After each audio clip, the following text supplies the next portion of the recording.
Assalamualaikum warahmatullahi wabarakatuh. Perkenalkan, saya dari 2019, absen nomor 2, dan nama saya Ahmed Tidak. Di sini saya akan menjelaskan sedikit seputar pneumonia. Pneumonia adalah peradangan paru-paru yang disebabkan oleh infeksi virus, bakteri, jamur, dan kondisi ini umumnya ditandai dengan batuk berdahak, sesak nafas, atau demam. Dan pneumonia ini biasanya cepat memburuk bila terjangkit pada anak-anak dan orang lanjut usia. Dan selanjutnya yang kedua itu adalah patofisiologi pneumonia.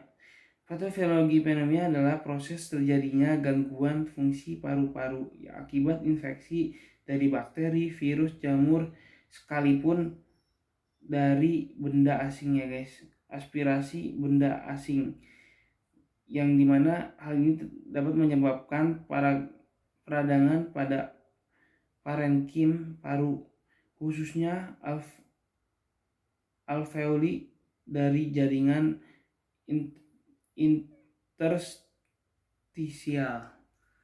Ternyata selain bakteri maupun jamur, benda asing juga termasuk dalam kategori yang dapat menyebabkan pneumonia guys. Untuk cara pencegahannya itu kita bisa dimulai dari yang pertama itu vaksin. Nah, vaksin untuk pneumonia ini adalah vaksin pneumococcus atau bisa disebut PCV PP2V23 yang berfungsi sebagai melindungi dari Streptococcus pneumonia yang ini adalah penyebab paling sering pneumonia guys. Yang kedua yaitu kita bisa vaksin HIV. Vaksin HIV ini adalah vaksin untuk orang flu, dan flu ini juga termasuk dalam kategori yang dapat menyebabkan pneumonia guys. Dan yang ketiga itu adalah COVID-19. Nah, COVID-19 ini juga menjadi salah satu virus yang dimana ini menjadi pneumonia yang sangat berat. Jadi kalau ada yang terjangkit COVID-19 itu dia termasuk dalam kategori orang yang terkena pneumonia yang berat. Yang kedua yaitu cara mengatasi pneumonia itu dengan cara kita berolahraga, kurangi merokok dan minum alkohol, dan cuci tangan dengan sabun secara rutin. Dan yang terakhir itu adalah kontrol ke dokter ya guys. Kontrol rutin bila memiliki penyakit saluran nafas. Itu juga jadi bukan hanya olahraga atau mengurangi rokok dan alkohol, tapi juga kita harus rutin ke dokter.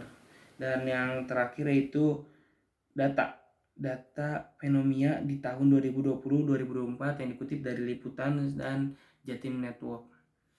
Di tahun 2020 itu kasus pneumonia itu ada 429, tapi di tahun 2024 itu terjadi kenaikan menjadi 857, dan ini menjadi salah satu tingkat di Indonesia, tingkat yang sangat signifikan bagi masyarakat dan negara ini. Dan juga pneumonia ini menjadi salah satu penyakit yang dimana sangat rentan sekali terjangkit lansia dan anak-anak balita.